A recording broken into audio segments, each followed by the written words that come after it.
They stood in court and said I was mentally unstable just to steal the house my grandfather left me. And the judge? He almost believed them until I dropped one paper on the table that flipped everything.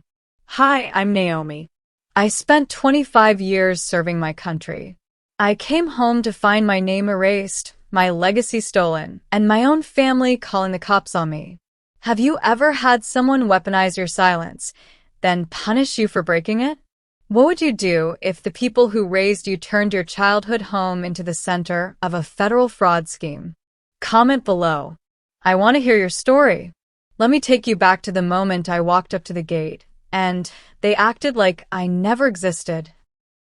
They're not just suing me, they're erasing me. The envelope came on a Thursday. Pale cream paper, government seal, no return address. I slid it open with my old combat knife, an ironic habit, slicing legal poison with something forged for war. Plaintiffs: William and Margaret Hale. Defendant: Naomi Hale. Subject: unfit ownership, psychological instability, petition to revoke civil title. I had worn the uniform of this country longer than I had worn my own last name with pride. For 25 years, I fought battles overseas, cracked cyber-terrorist rings, dismantled disinformation networks. But the battlefield I never trained for was this: my family versus me. I remembered the message from years ago when I sent home over half my salary every month to help them fix the roof. Mom replied, "We're so proud of you always." I had saved it under a folder titled Proof of Love. Now they were using my name as a weapon to erase me from our own legacy. Ruth, my lawyer, dropped the complaint file on the metal table like a stone in still water. Her voice was low and direct. "This isn't just about property, Naomi. They're attacking your confidence." I nodded. I didn't have words yet, just cold clarity building in my spine. The courtroom loomed sterile and overlit, walls painted in regulation beige that felt colder than steel. I adjusted my collar, making sure the insignia shined under the fluorescence. I was no longer just a daughter. I was a soldier walking onto a battlefield. I pushed the door open, and for a breath, time slowed. The fluorescent lights overhead hummed against the courtroom's polished floors and sterile decor. The air was sterile, too clean, too staged. As I stepped in, conversations halted. A woman stopped buttoning her husband's coat. A pen dropped. My boots echoed like a countdown. The bailiff's eyes flicked to my ribbons, then down again. From the back row, an old veteran caught my eye. He gave me a slow nod. That was all, but it landed like a salute. Claire sat straight back at the plaintiff's table, draped in beige like the courtroom itself, calculated, polished. Her eyes narrowed when she saw me, lips curling into a smirk. She didn't say a word, but her expression said it all. "You think that uniform makes you legitimate here?" My father didn't look up. His fingers steepled, lips tight. My mother dabbed at imaginary tears with a pristine white handkerchief, avoiding my eyes as if I were contagious. I caught movement on the far-right bench, young, male, maybe mid-20s. A court intern. He wasn't watching the speakers. He was watching me. Pen darting, eyes tracking every blink, every gesture, like I was a subject under analysis. Their lawyer stood and delivered his opening argument like he'd been rehearsing it in a mirror. "My clients have attempted for years to reestablish contact. Miss Hale has shown signs of psychological distress post-discharge. Her occupation of the estate is unauthorized and unsupported by any valid documentation." Ruth placed a hand on my forearm. Not to comfort. She knew I didn't need that. It was a signal. Let them finish. We strike back clean. Then Claire rose. "She left us," she said with the smoothness of a seasoned actress. "No calls. No letters. 25 years. Not a single Thanksgiving or family funeral. And now she returns in uniform, expecting gratitude and a house. My jaw locked. I counted to 3 in my head. Ruth stood. Your Honor, she said clearly, we'd like to submit evidence countering the plaintiff's assertion that Miss Hale failed to contribute. She slid a file forward across the table. Printed bank statements, all with my name and my military credit union account. One line highlighted. Transfer to Margaret Hale, $18,400, home repairs. Dated 2009, Ruth added. And recurring over the next 5 years. Contributions that directly funded roof repairs, flood recovery, and foundational work on the property in question. Claire's smirk faltered. Your Honor, her lawyer tried. The judge raised a hand. Sit. I stood without asking. My voice was steady. I didn't abandon my family, I said, sweeping my gaze across the courtroom. I served my country. There's a difference. A ripple ran through the room. Whispers buzzed at the edges. The intern's pen froze midair, his mouth slightly parted. I caught Brian, Claire's husband, leaning against the rear wall, jaw clenched. The judge tapped his gavel once. Court will recess. We resume in 30. I turned to gather my files, every movement deliberate. When I stood to leave, I felt a presence at my side. My mother. She leaned in almost intimately. We'll prove you were never fit for this, she whispered. Her breath was warm, but her voice could have frozen stone.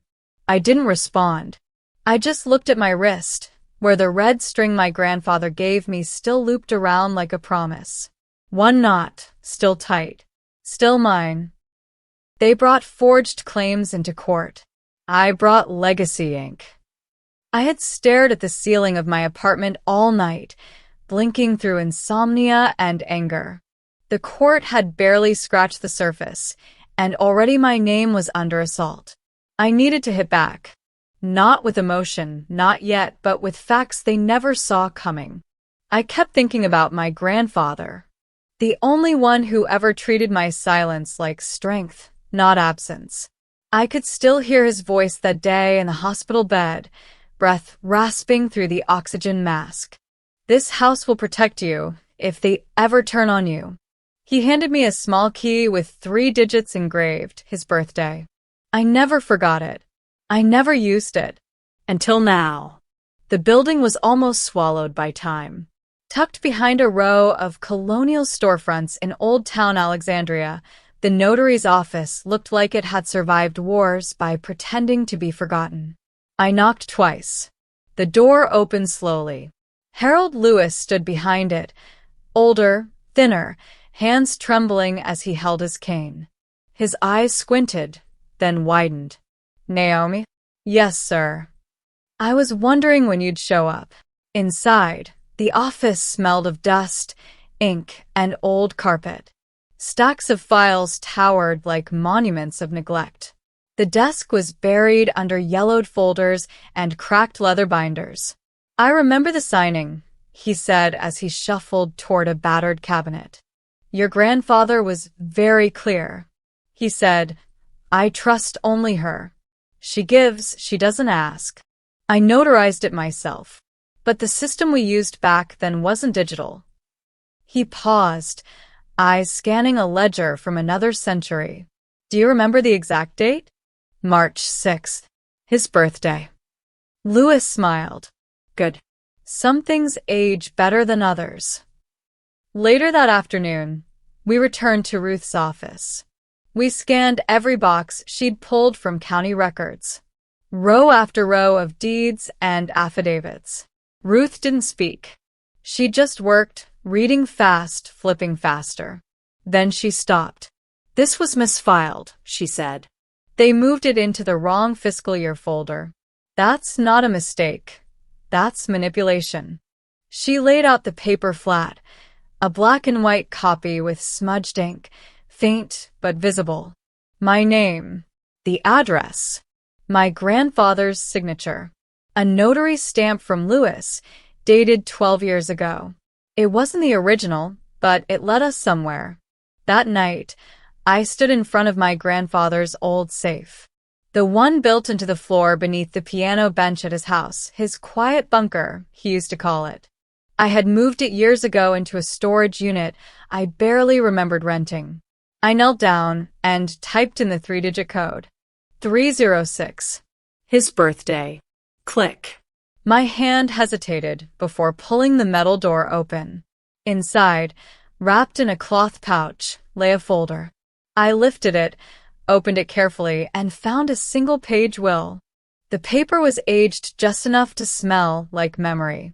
His handwriting was unmistakable. To Naomi because she never asked, only gave. I sat on the cold concrete floor, clutching it. Not from fear. From something harder. A sense that this paper wasn't just proof. It was justice waiting to be used. Later, Ruth and I met at a late-night cafe near the courthouse. Dim lighting, quiet music, the hum of appliances. She placed the document into her portable scanner. The machine hummed softly, the only real sound in the room besides the distant clink of coffee mugs. The scan completed. Ruth reviewed the results. Handwritten. No alterations. Inconsistency is a match. Signature authentication.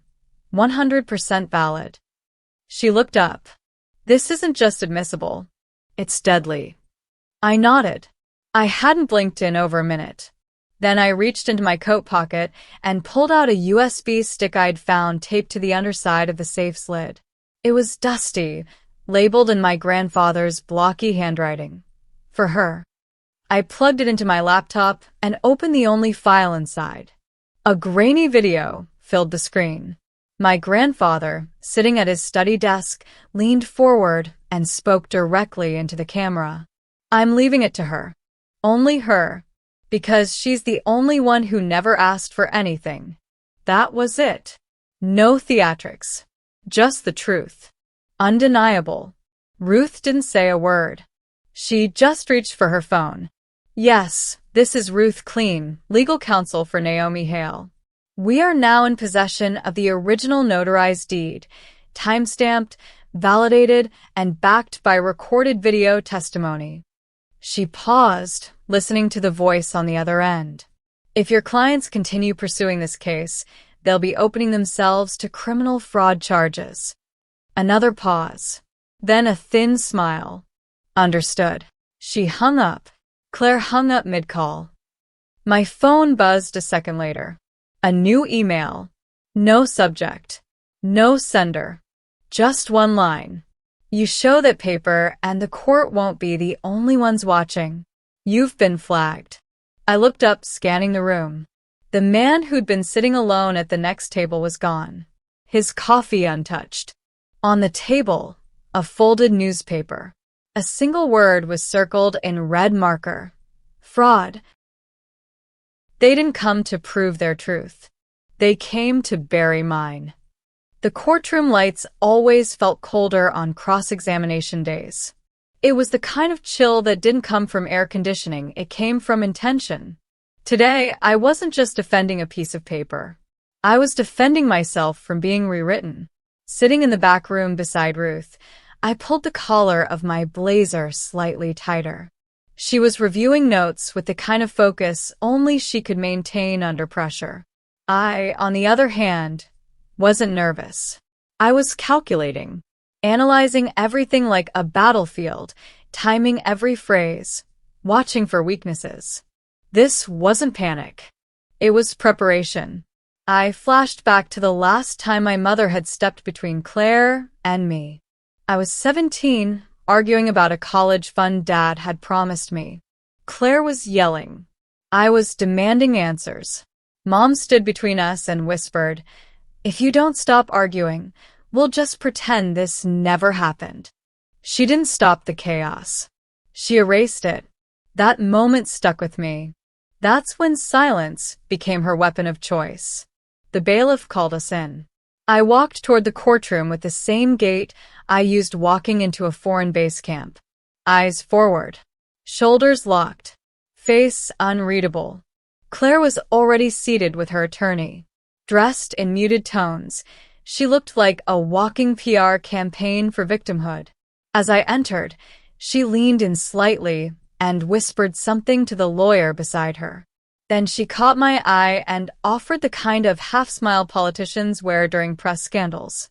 Their side began. Your Honor, the opposing counsel began, our clients have submitted expert psychological analysis suggesting Ms. Hale may suffer from post-traumatic personality disorder, including symptoms such as paranoia, aggression, and emotional dissociation. He held up a printed report, stamped and official-looking. But I recognized it immediately. A forgery. A doctored version of my official evaluation from discharge, selectively edited, phrases removed. They were trying to paint my service as damage. Claire took the stand next, and she delivered her monologue with precision. She once called me at 3 a.m, she said, fake tears welling, sobbing, saying she didn't know where she was. She punched a wall once at Mom's. I was afraid for her. She dabbed her cheek like she was in a made-for-TV drama. I noticed the jury watching her, but something was shifting. Their faces weren't as moved as she hoped. Behind her, I saw a woman quietly scribbling into a small leather notebook, face half covered by a shawl. Something about her seemed familiar. It hit me. Margaret Evans, an old friend of my mother's. She was known for staying silent. Today, she was taking notes. Ruth rose. Her voice didn't rise in volume. It didn't need to. Its clarity was its weapon. We submit the original medical report, she said. Unedited, direct from the Department of Defense. She handed it to the judge, who began reading in silence. The room followed his eyes like a tennis match. He nodded slowly. Ruth continued. The report clearly states Miss Hale exhibited no signs of psychological instability during or post-deployment. In fact, she received highest marks for mental resilience. The judge looked up. Proceed. That was my cue. I stood. Don't mistake service scars for instability, I said. I survived because I was sane. I returned because I refused to be silent. The words sat in the room like smoke, lingering, dense, undeniable. I could feel the shift. The intern in the second row, he'd been taking notes all day, froze his pen in midair.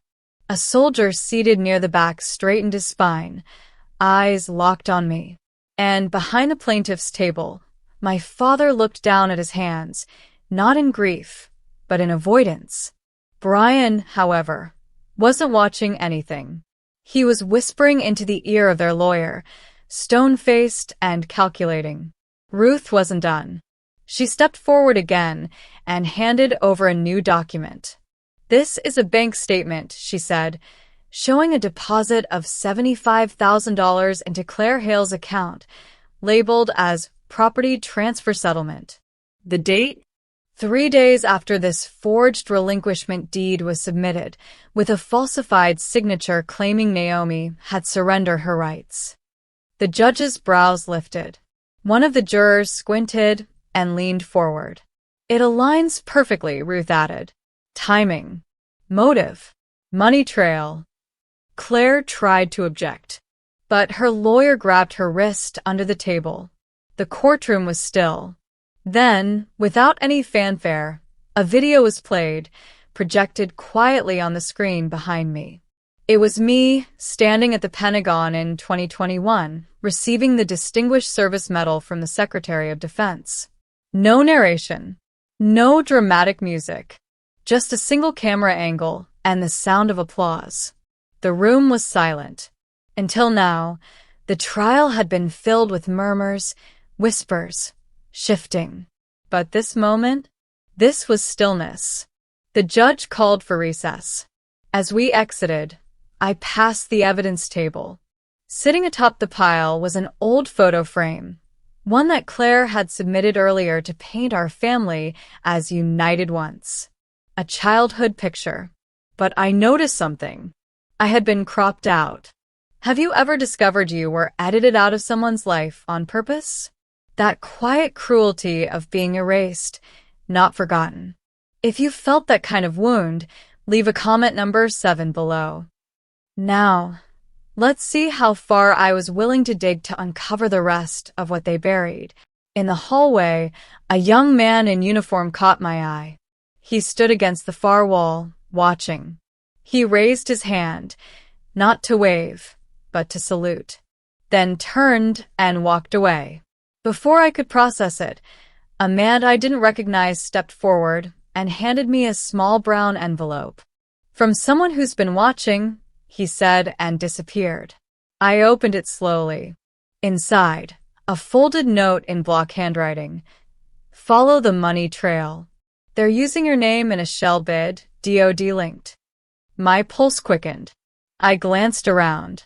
Behind me, the woman in the shawl, Margaret Evans, was still scribbling.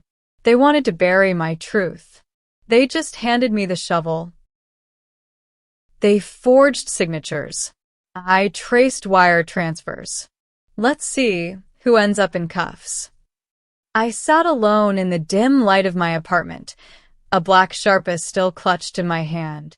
The whiteboard in front of me was covered in red string and sticky notes, names, dates, routing codes, and blurred photocopies. The room looked less like a living space and more like a war room. And that's exactly what it was. They had underestimated me, thought my skills ended with deployment. But I wasn't just a soldier.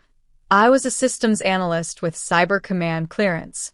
My father once said, "All that tech training, hope it gets you somewhere real someday." Well, Dad, it just did. The brown envelope I received at court was now open on my desk. Inside were 3 documents. A partial wire transfer log showing funds routed from a company named Raven Holdings LLC to a government contractor. A second page listing me, Naomi Hale, as an authorized signatory. And a final note, shell bid, DoD linked. I hadn't signed anything, but someone had used my name. And I was about to find out how deep this betrayal went. I connected with Kayla through our secure channel. She appeared in a blurry video frame, hoodie, dark room, voice modulated just enough to avoid detection. Her fingers never stopped moving as we spoke. "You're too close now," she said. "They'll come after your reputation next." I shared the documents. She scanned them without blinking. "This routing number connects to a transfer executed from a residential IP address," she muttered. "Claire's house." My stomach twisted. The timestamp matched perfectly, 3 days after the falsified deed submission. It was the same period she claimed I had abandoned all claims to the house. Kayla kept digging. Within minutes, she pulled up the ownership trail. Raven Holdings is a buffer. Behind it, Maritech Systems. I exhaled slowly. "And guess who shows up on their board?" she asked, spinning the screen. "Brian Keene." It made perfect sense. The silent player. The one Claire said rebuilt Dad's business. He didn't fix anything. He restructured fraud. Ruth and I met within the hour. Her office was now our operations center. She looked over Kayla's findings, eyes narrowing. "That drone procurement file," she said suddenly. "I've seen this code before."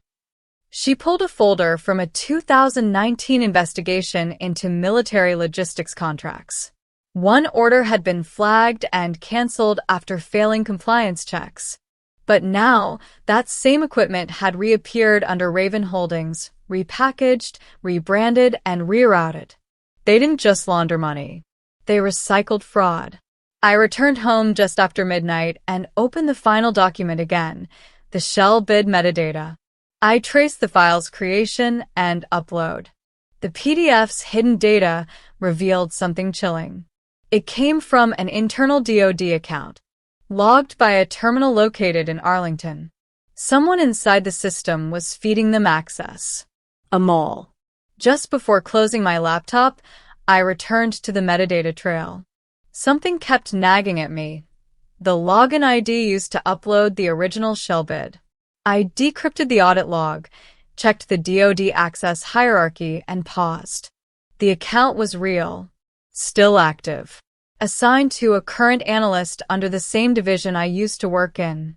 Whoever it was, they hadn't covered their tracks well enough. I didn't have a name yet, but the terminal location matched a desk I once sat across from. I flagged the ID, backed it up with a checksum signature, and encrypted the node. This wasn't just identity theft. It was collusion. I needed to clear my head. I reached for the old flash drive I kept in the drawer, the one I hadn't touched in years. It contained a copy of my officer graduation ceremony. No fancy production, just a single camera. I clicked play. The screen showed rows of cadets standing tall. A voice called my name. Naomi Hale, Cyber Command. I stepped forward, received the certificate, and saluted. But the camera panned toward the crowd. The front row, reserved for family, was empty. That sting returned like it always did. They weren't there. They had never been. And now I knew why. They were building something else while I was building service. This time, I would finish what I started. I compiled every document, metadata logs, transaction records, account names, IP traces. Everything was encrypted and digitally signed, then uploaded to a secure archive. The drive was duplicated 3 times. Then Ruth and I walked into the prosecutor's office. The assistant U.S. attorney met us in a side room. No press, no recorders. Just one folder, thick with revelations. "We've reviewed your submission," she said after 4 hours of silence. "And your file triggered an automatic escalation." I held my breath. The Department of Justice is opening a federal criminal inquiry. Effective immediately, all real estate assets linked to the Hale family are frozen. I didn't smile. I calculated next steps. Back at the apartment, I poured coffee and reviewed the camera feeds I had installed last month. One of them, facing the back stairwell, showed static. Signal interrupted. I refreshed the screen again. Still nothing. Then my inbox pinged. New email. No subject. "If you speak, we don't just lose assets, we lose freedom. Expect us." The apartment lights flickered. Just once. Then again. I checked the signal again. Disconnected. They were watching. I pulled out the backup drive, secured it in the hollowed-out book I kept on the top shelf. This was the part they always forgot. I wasn't just trained for war zones. I was trained to win them. They sued me for everything. I brought one page and flipped the courtroom. The courtroom was brighter that morning. Too bright. Every seat was filled, not with just interested parties, but with reporters, local attorneys, a few federal observers, and a camera crew from Channel 9 parked just beyond the courthouse doors. They thought I was cornered, that I'd finally fold under the weight of accusation, scandal, and bloodline betrayal. They were wrong. Claire sat at the plaintiff's table with a grace rehearsed too many times. Her hair was pinned in a careful twist, her suit one shade shy of mourning. Her lawyer shuffled papers for effect. My father sat beside them, posture rigid but soulless. Brian wasn't at the table. He stood near the aisle, always half in the shadows, whispering things into a legal pad that never left his hand. And me? I sat beside Ruth, not in uniform this time, but in a dark blazer sharp enough to draw a line between then and now. Ruth tapped her notes lightly against the table, lips pressed tight in a half-smile that warned. "We're ready." The judge entered. Gavel. Silence. "Proceed with the plaintiff's opening remarks," he said. Claire's lawyer stood and launched. "Your Honor, the evidence is consistent. Ms. Naomi Hale has unlawfully retained residence in a property that, by record and registration, no longer belongs to her. Moreover, We're concerned about her ability to participate in this process given the credible psychological history presented in our filing. There it was. The smear play. They had polished it until it gleamed. Ruth rose with practice control. Your Honor, defense is prepared to submit primary source documentation that may materially shift the context of these proceedings. Namely, a recorded last will and testament of the property's prior legal owner, notarized, verified, and time-stamped digitally and physically. The judge lifted an eyebrow. Proceed. The lights dimmed slightly. Ruth nodded toward the technician. The courtroom screen blinked on. And then he appeared. My grandfather, frail but clear-eyed, seated at his old mahogany desk. The camera wobbled slightly before stabilizing. He looked straight ahead into us. Into them. To my granddaughter Naomi, he said slowly. She's the only one who stayed honest. This house is hers. Only hers. Gasps. Even the stenographer paused. Claire's face cracked for the first time since I'd walked into court. Ruth approached the judge's bench with the original copy of the will and the certified notary documentation signed 12 years prior. The judge accepted them, reviewing every seal. I'd like to call Mr. Lewis to the stand, Ruth said. The notary was wheeled in. His voice was soft, but clear. Yes, I was there when he signed it. I notarized it myself. He was of sound mind. He specified Naomi. No one else. Claire's lawyer tried to interrupt. Objection, Your Honor. The authenticity of this recording is backed by chain of custody metadata.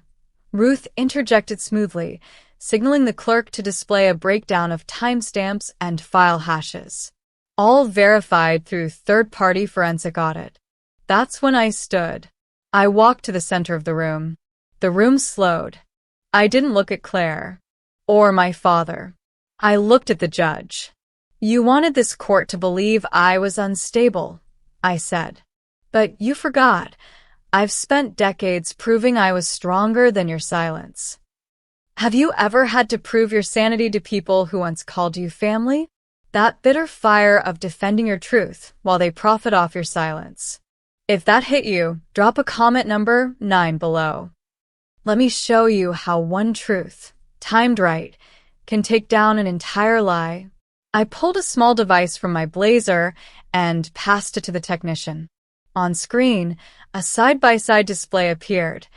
My grandfather's signature from the will and the supposed deed transfer used to disinherit me. Perfect match? No. One was original. The other, a scanned forgery.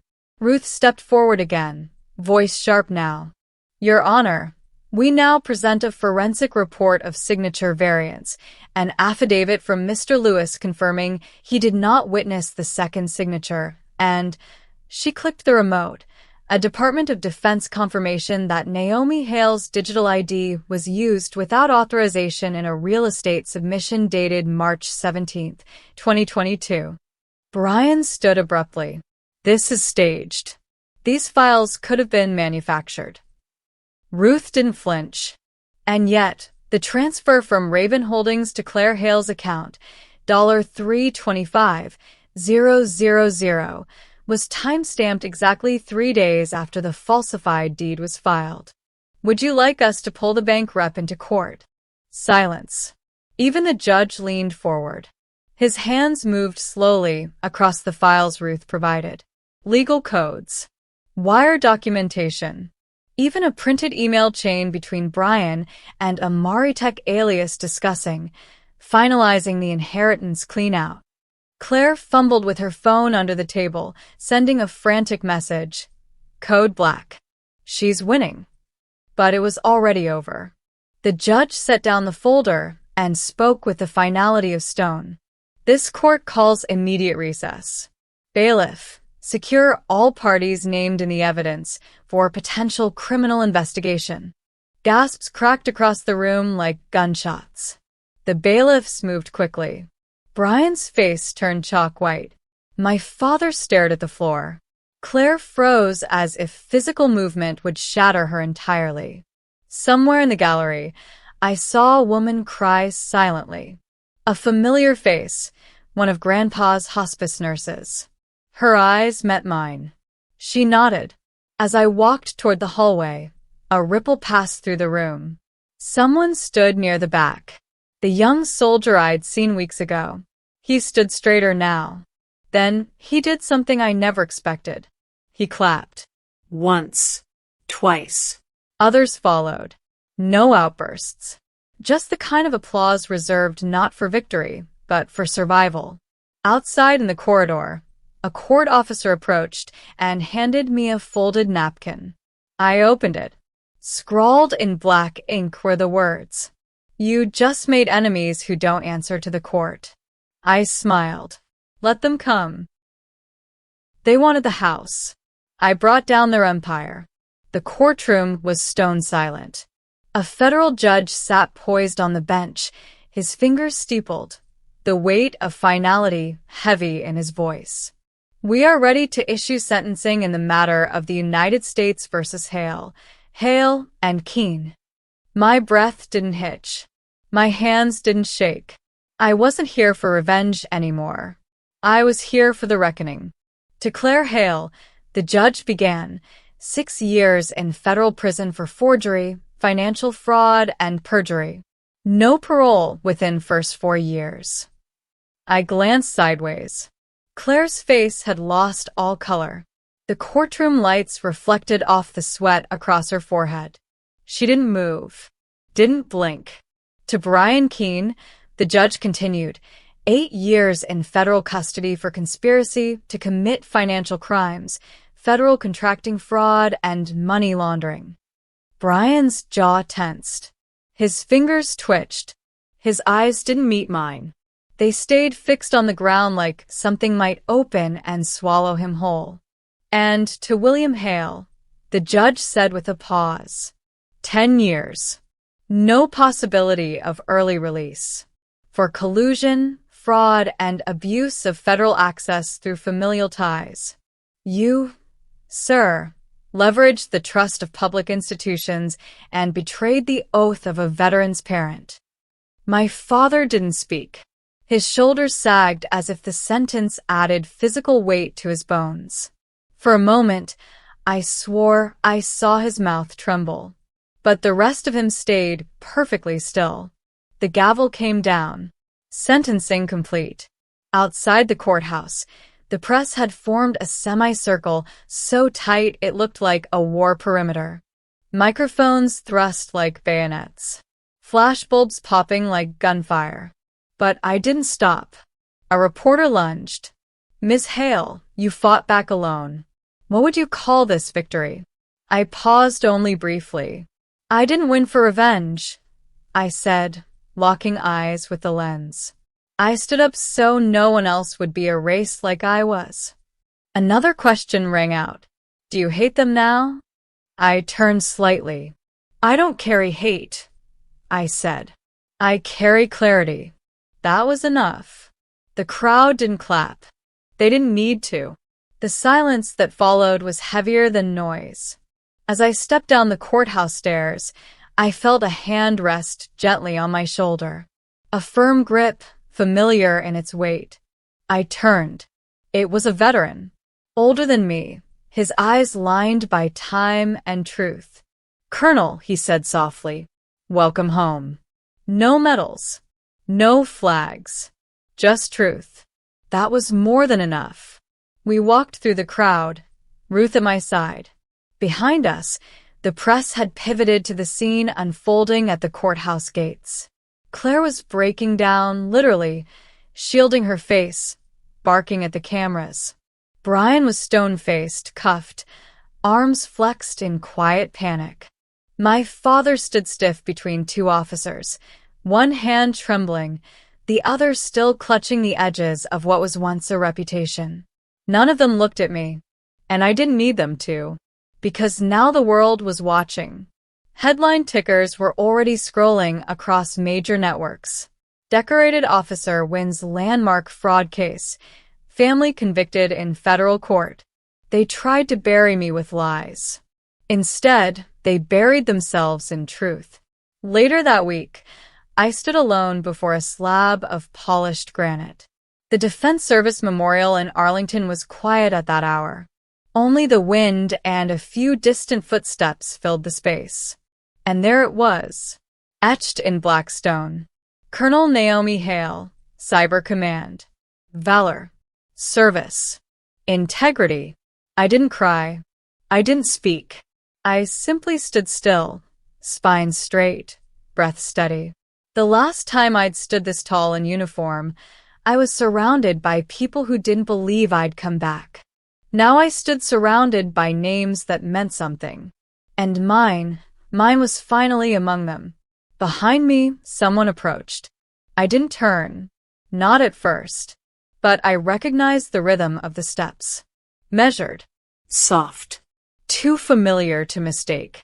My mother. She didn't say anything. Not a word. I didn't give her one either. I just nodded once, barely, and walked away. She didn't follow.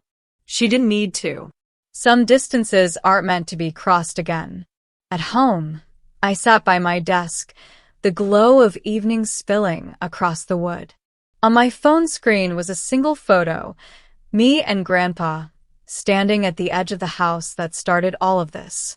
He held my hand then. His eyes were proud, unafraid. A knock came at the door. I didn't expect anyone. When I opened it, there was no one there. Just an envelope resting against the threshold. Inside, a letter, written by hand. Naomi, if you're done fighting, maybe it's time to rebuild. Together. No name. But I knew the handwriting. Isaac. It didn't promise anything. It didn't ask. Just opened a door I hadn't realized I still wanted to walk through. Maybe legacy isn't brick and paper. Maybe it's this. A future where I finally get to choose. I walked out of that courtroom with nothing left to prove, and everything finally restored. Not just the house or my name, but my voice, my dignity, and the truth they tried to bury. What they took through deceit, I reclaimed through courage. Because when you stand for what's right, even alone, you become the storm that no lie can survive. Have you ever been erased by those who were supposed to protect you? Drop a comment if this story hit something deep, or share your own story of reclaiming your worth. And if you think this was powerful, wait until you see the next case where family betrayal crosses borders and leaves no trace, or so they thought.